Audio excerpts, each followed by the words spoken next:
అండి. ఈరోజైతే మా పెరట్లో కాసిన గుమ్మడికాయలు ఒడియాలు పడుతున్నాను.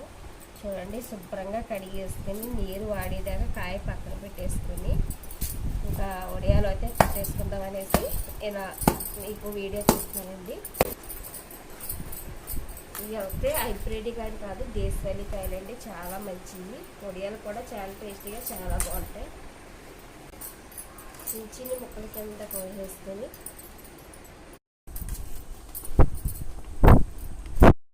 చూడండి, గుమ్మడికాయ ముక్కలు అయితే రెడీ అయిపోయినాయి. ఇప్పుడు అయితే ఉప్పు వేసుకుని ఇలా కలిపేసుకుని ఒక క్లాత్లో గట్టిగా కట్టేస్తామండి. ఇలా సిల్క్ క్లాత్ తీసుకుని ఇలా కట్టేసుకుంటే గుమ్మడికాయలో ఉన్న వాటర్ అంతా బయటకు వచ్చేస్తుందండి.